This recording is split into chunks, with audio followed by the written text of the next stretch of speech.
పల్లి శంకర్, దళిత సంఘర్షణ సమితి వ్యవస్థాపక అధ్యక్షుడు. ఈరోజు ఈ సమావేశాన్ని ఏర్పాటు చేయడానికి ప్రధానమైనటువంటి ఉద్దేశం, రాష్ట్రంలో నిన్న రాత్రి ఏలూరు జిల్లాలో మన చింతలపూడి నియోజకవర్గంలో బాలికల సంక్షేమ హాస్టల్లో అచ్చయ్య అనేటువంటి మా 8వ తరగతి చదివేటువంటి పాపని చాలా దారుణంగా అవమానం చేసి హాస్టల్ వార్డెన్ గారు బయటికి గంటేయడం జరిగింది.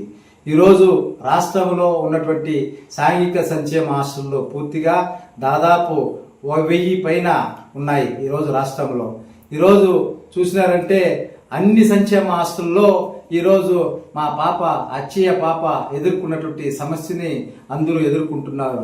కానీ ఈ రాష్ట్ర ప్రభుత్వం దీనిపైన ఎటువంటి ప్రణాళికలు ఏర్పాటు చేయకుండా వాళ్ళ యొక్క బాగోగులని వాళ్ళు సక్రమంగా నిర్వర్తించడం లేదు.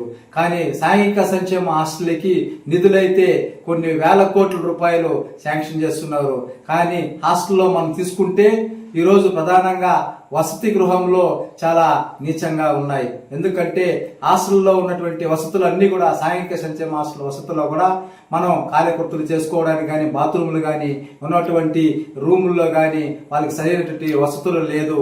ఎందుకంటే మేము చాలా సాంఘిక సంక్షేమ హాస్టల్లో చూసాం, తిరిగాం, మాకు తెలుసు కాబట్టి, మేమందరూ దళితులు కాబట్టి మేమందరూ అక్కడి నుంచి చదువుకొని వచ్చినాం. ఆ రోజుల్లో ఉన్నటువంటి సమస్య వేరు. ఈరోజు ప్రపంచకారం తగ్గట్టుగా సాంఘిక సంక్షేమ హాస్టల్ని వాళ్ళు అభివృద్ధి చేయాల్సినటువంటి అవసరం ఎంతైనా ఉందని ఈరోజు మీకు తెలియజేసుకుంటూ, ఈరోజు రాష్ట్రంలో మా అక్షయ పాపకి చింతలపూడి నగర పంచాయతీలో జరిగినటువంటి అవమానాన్ని మేము తీవ్రంగా ఖండిస్తున్నాం.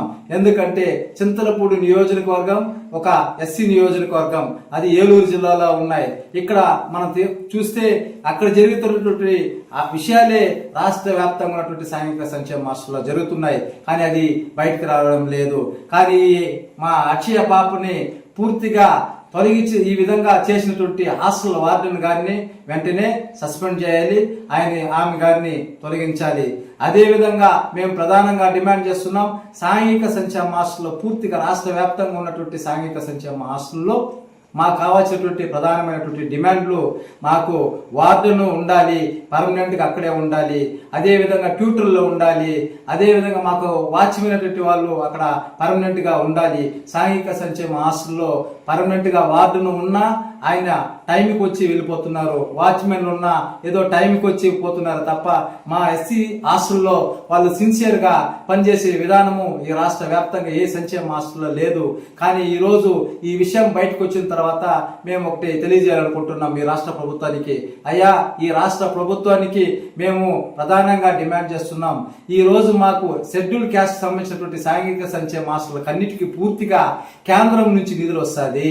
మాకు అంగన్వాడీ నుంచి ఉన్నత చదువులు చదువుకోవడానికి కాలేజీ ఫీజులు కానీ, ట్యూషన్ ఫీజులు కానీ, సాంఘిక సంక్షేమ హాస్టల్ వసతి గృహాల్లో కానీ ప్రతి ఒక్క విషయం పైన మాకు చదువుకోవడానికి అన్నిటికీ అవకాశం ఇచ్చింది కేంద్ర ప్రభుత్వము. సాంఘిక సంక్షేమ హాస్టల్లో ఉన్నటువంటి వాళ్ళు పూర్తిగా మీరందరూ కూడా దాన్ని తెలుసుకోవాలి. సోషల్ వెల్ఫేర్ డిపార్ట్మెంట్ ఉన్నటువంటి మంత్రి గారు కూడా దీనిపైన మీరు ఒకసారి ఆలోచన చేసుకోవాలి. కేంద్రం నుంచి minister of social justice and empowerment కింద దేశవ్యాప్తంగా ఉన్నటువంటి దళితులకు చదువుకి అంగన్వాడీ నుంచి ఉన్నత విద్య చదువుకోవడానికి మాకు కేంద్ర ప్రభుత్వం డబ్బులు ఇస్తున్నటువంటి విషయాన్ని మీరు గుర్తు చేసుకోవాలి. రాష్ట్ర ప్రభుత్వం ఉన్నటువంటి వాళ్ళు మీరు ఈ ఆధీనంలో ఉన్నాయి. ఈ రోజు మీరు సాంఘిక సంక్షేమ హాస్టల్లో మాకు ఇంకా చాలా అవినీతి జరుగుతున్నాయి, మాకు సరైనటువంటి ఆహారం అందించడం లేదు.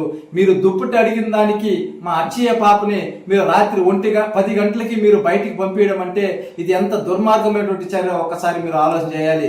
ఎందుకంటే పాప వచ్చి ఆడపిల్లల్ని ఇంత అవమానకరంగా మీరు హాస్టల్ వార్డెన్ గారు గెంటేయడం అనేది చాలా దుర్మార్గమైనటువంటి చర్య. ఈ రోజు మీ డబ్బుతో మేము హాస్టల్లో లేదు వార్డెన్ గారికి కానీ, అదే విధంగా ఉన్నటువంటి మినిస్టర్ గారు కానీ మేము తెలియజేసుకుంటున్నాం. ఇదన్నీ కూడా మాకు బాబాసాహెబ్ అంబేద్కర్ గారు ఇచ్చినటువంటి రిజర్వేషన్ ద్వారా మాకు సప్లాన్ ద్వారా ఈ రోజు మమ్మల్ని హాస్టల్లో కానీ కాలేజీల్లో కానీ అన్ని ఫీజులు కేంద్ర ప్రభుత్వం ద్వారానే మాకు ఇస్తున్నాయి. దీన్ని మీరు మర్చిపోతున్నారు. ఏ రాష్ట్ర ప్రభుత్వంలో ఉన్నటువంటి ముఖ్యమంత్రులు కానీ మంత్రులు కానీ ఏ రకంగానూ మీరు చేయడం లేదు. దీని అన్ని చేస్తా ఉండేది కేంద్ర ప్రభుత్వం అన్నటువంటి విషయాన్ని మీరు గుర్తు చేసుకోవాలి. మీరు ఈ రోజు మాకు రాష్ట్ర వ్యాప్తంగా ఉన్న సాంఘిక సంక్షేమ హాస్టల్లో మీకు చిత్తశుద్ధి ఉంటే ఈ రోజు సాంఘిక సంక్షేమ హాస్టల్లో మాకు కావాల్సింది సరైనటువంటి హాస్టల్లో విద్యను అందించాలి. కానీ మీరు హాస్టల్లో మీరు ట్యూటర్లు పెడుతున్నారు. అక్కడ ట్యూటర్లు వచ్చి టైంకి వచ్చి 1 అవర్ ఉండేసి మాకు వచ్చేటువంటి డబ్బులు మీరు తీసుకుని పోతున్నారు తప్ప మా పిల్లల పైన చిత్తశుద్ధితో మీరు ఏ రోజు కూడా పనిచేయడం లేదు. మీరు ఆ విధంగా పనిచేస్తే సాంఘిక సంక్షేమ హాస్టల్లో ఎందుకు మా పిల్లలు బాగా చదువుకోవడం లేదు? ఈ రోజు కేంద్రం నుంచి నిధులు వస్తున్నాయి, రాష్ట్రం నుంచి నిధులు వస్తున్నాయి. ఈ నిధుల్ని మీరు సాంఘిక సంక్షేమ హాస్టల్లో కమ్యూనికేషన్ స్కిల్స్ ఏర్పాటు చేయండి, స్పోకెన్ ఇంగ్లీష్ ఏర్పాటు చేయండి, కంప్యూటర్ నాలెడ్జ్ ఇవ్వండి, టైపింగ్ ఇన్స్టిట్యూట్లు పెట్టి వాళ్ళని ఈ విధంగా మీరు తయారు చేయాల్సింది పోయి ఈ రోజు మీరు 8 గంటలకి మీరు 10 గంటల రాత్రి సమయంలో మా పాపని బయటకు గంటేసినారంటే ఇది ఎంతవరకు న్యాయమని ఈ రోజు ఈ ప్రభుత్వాన్ని మేము నిలదీస్తున్నాం. అయ్యా, మేము తెలియజేస్తున్నది ఒకటే, ఈ రాష్ట్రంలో మాకు కావాల్సింది ఒకటే, మాకు చదువు అనేది బాబాసాహెబ్ అంబేద్కర్ ఇచ్చినటువంటి హక్కు. అదే విధంగా మాకు దేశవ్యాప్తంగా అన్ని రకాలుగా మాకు ఎదగడానికి డాక్టర్ బాబాసాహెబ్ అంబేద్కర్ ఇచ్చినారు. కానీ దీన్ని పూర్తిగా తుంగలో దొక్కడానికి ఈ రాష్ట్ర ప్రభుత్వం సాంఘిక సంక్షేమ హాస్టల్ పూర్తిగా నిర్వీర్యం చేస్తున్నాయి. మా పిల్లలు చదువుకోవడానికి పోతున్నటువంటి వాళ్ళు 1-2 పోతున్నారు, వాళ్ళని కూడా మానసికంగా ఇబ్బంది చేస్తున్నారే తప్ప ఈ విధంగా మేము చదువుకోకుండా ఉండాలనే ఉద్దేశంతో ఈ విధమైనటువంటి కార్యక్రమాలు ఏర్పాట్లు మీరు చేస్తున్నారు. రాబోయే రోజుల్లో మీరు గుర్తు చేసుకోండి, మా పిల్లలు ఇంకా స్వతంత్రం వచ్చి 75 సంవత్సరాలు అవుతున్నా ఈ రోజుకి మేము సాంఘిక సంక్షేమ హాస్టల్లో చదువుతున్నామంటే మేము ఎంత వెనకబడి ఉన్నామో అనేటువంటి విషయాన్ని మీరు గ్రహించాలి. ఎందుకంటే ఇది పూర్తిగా కేంద్ర ప్రభుత్వం ఇచ్చేటువంటి నిధుల ద్వారా సాంఘిక సంక్షేమ హాస్టల్ నడుస్తున్నాయి. ఈ రోజు మీరు దీనిపైన చిత్తశుద్ధి ఉండాలి. ఇక్కడ ఉన్నటువంటి విద్యార్థుల్ని మీరు రక్షణ కల్పించాలి. ఇక్కడ ఉన్నటువంటి విద్యార్థులకి మీరు అన్ని సదుపాయాలను కల్పించాలి. దీని ఒక క్రమబద్ధంగా ప్రణాళికాబద్ధంగా మాకు న్యాయం చేయాల్సిన అవసరం ఎంతైనా ఉంది. ఈ రోజు మీరు సాంఘిక సంక్షేమ హాస్టల్ అంటే ఇదేదో ఒక ఎస్సీ విలేజ్ లాగానే మీరు చూస్తున్నారు తప్ప ఇది చదువుకున్నటువంటి విద్యార్థులను మనం తయారు చేస్తున్నాము. ఇక్కడ ఉన్నటువంటి వాళ్ళ భవిష్యత్తుని భావి తరాలకి వీళ్ళు మనం ముందుకు తయారు చేయాలనే ఉద్దేశంతో ఏ రోజు కూడా ఈ రాష్ట్రం కేంద్ర ప్రభుత్వం ఉన్నటువంటి వాళ్ళు సాంఘిక సంక్షేమ హాస్టల్ ఉన్నటువంటి వాళ్ళపైన మీరు శ్రద్ధ చూపడం దానికి ఇదే నిదర్శనం. ఎందుకంటే ఈ రోజు ప్రపంచీకరణ తగ్గట్టుగా ఎంతమంది ఎన్ని రకాలుగా సాఫ్ట్వేర్ కంపెనీలో కానీ ఐటీ ఫీల్డ్ లో కానీ ఏ రకంగా కానీ ముందుకు పోతుంటే ఇంకా మేము సాంఘిక సంక్షేమ హాస్టల్లోనే ఈ రోజుకి మాకు కంప్యూటర్ పైన పరిజ్ఞానం లేదు, అదేవిధంగా టైపింగ్ పైన పరిజ్ఞానం లేదు. దీని అంతటికి కారణం ఏంటంటే ప్రభుత్వాలే చిత్తశుద్ధిగా పనిచేస్తే మాకు ఈ సమస్య లేదు. ప్రభుత్వాలు రాబోయే రోజుల్లో సాంఘిక సంక్షేమ హాస్టల్లో మంచి ఆహారం ఇచ్చి మమ్మల్ని క్రమబద్ధంగా పద్ధతి పరంగా మమ్మల్ని నీతి నిజాయితీగా ప్రభుత్వం ఇచ్చేటువంటి కేంద్ర ప్రభుత్వం ఇచ్చే నిధుల్ని మా కోసమే ఖర్చు పెట్టాలి.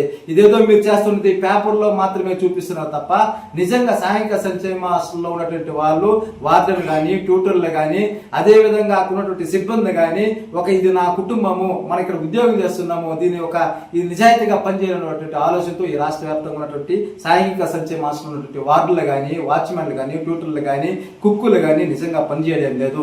దీనిపైన రాష్ట్ర ప్రభుత్వము కమిటీ వేసి ఆ సాంఘిక సంక్షేమ హాస్టల్ ఏ విధంగా అభివృద్ధి చేయాలి, ఇక్కడ ఉన్నటువంటి విద్యార్థులు ఏ విధంగా ప్రపంచకరణకు తగ్గట్టుగా మనం అభివృద్ధి చేసి ముందుకు నడిపించేటువంటి ఆలోచన పైన నిర్ణయం తీసుకోవాలి. కానీ రాష్ట్ర ప్రభుత్వం గడిచిన 75 సంవత్సరాలుగా స్వతంత్రం వచ్చినటువంటి 75 సంవత్సరాలుగా మా విషయంలో ఈ రోజుకి సాంఘిక సంక్షేమాలు ఒక ఎస్సీ హాస్టల్గానే ఉన్నాయే తప్ప దీన్ని ఏ విధంగా టెక్నాలజీ పరంగా అభివృద్ధి చేయాలనే విషయం పైన ఈ రోజు ఈ రాష్ట్ర ప్రభుత్వాలు చేయకపోవడము చాలా బాధాకరమైనటువంటి విషయాన్ని ఈరోజు మేము తెలియజేసుకుంటూ, అదే విధంగా మీరు సాంఘిక సంక్షేమ హాస్టల్ అంటేనే మీరు దానిపైన చిత్తశుద్ధి లేనటువంటి దానికి నిదర్శనం ఈ రోజు ఏలూరు జిల్లాలో చింతలపూడేటువంటి నగర పంచాయతీలో అచ్చి అయినటువంటి మా పాపకి ఈ విధంగా అన్యాయం చేయడం చాలా బాధాకరమైన విషయము. ఒక పాపని ఆడపిల్లల్ని ఈ విధంగా మీరు గంటేయడం అంటే ఇది ఎంతవరకు సమంజసం అనేసి ఈ రాష్ట్ర ప్రభుత్వాన్ని సాంఘిక సంక్షేమ డిపార్ట్మెంట్ ని మేము తెలియజేస్తున్నాం.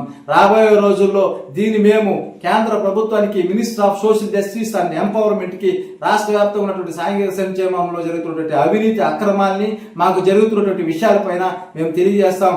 అదే విధంగా సాంఘిక సంక్షేమ మాస్టర్ని ప్రపంచీకరణకు తగ్గట్టుగా దీన్ని డెవలప్ చేయాల్సినటువంటి బాధ్యత కేంద్ర ప్రభుత్వం పైన ఆధారపడి ఉంది. కేంద్ర ప్రభుత్వం రాష్ట్రాలకి మీరు ఖచ్చితమైనటువంటి మార్గనిర్దేశకాలు పంపించి మా యొక్క విద్యను అభివృద్ధి చేయాలి. ప్రపంచీకరణకు తగ్గట్టుగా మమ్మల్ని మాకు సాంఘిక సంక్షేమ మాస్టర్లో మీరు ఆ విధమైనటువంటి ట్రైనింగ్లన్నీ కూడా ఏర్పాటు చేసి మమ్మల్ని తయారు చేయాల్సిన బాధ్యత కేంద్ర ప్రభుత్వం పైన రాష్ట్ర ప్రభుత్వం ఉంది పైన నేను తెలియజేసుకుంటూ, ఈ రాష్ట్రంలో ఉన్నటువంటి అధికారులకి అదే విధంగా మిగతా వాళ్ళకి మేము ఒకటే చెప్తున్నాం, మాకు కావాల్సినటువంటిది దళితుల విషయంలో, ఎస్సీ హాస్టల్ విషయంలో రాబోయే రోజుల్లో మంచి ప్రణాళికలు చేసుకుని మమ్మల్ని అభివృద్ధి చేయడానికి నడిపించవలసిందిగా కోరి ప్రార్థిస్తున్నాము. ఈ అవకాశం ఇచ్చినటువంటి మా పిల్లలందరికీ, అంటే సాంఘిక సంక్షేమ మాస్టర్లు చదువుకున్నటువంటి పిల్లలందరి కోసం దళిత సంఘర్షణ సమితి పనిచేస్తుందని ఈ సభాముఖంగా తెలియజేసుకుంటూ విరమించుకుంటున్నా. జై భీమ్, జై అంబేద్కర్.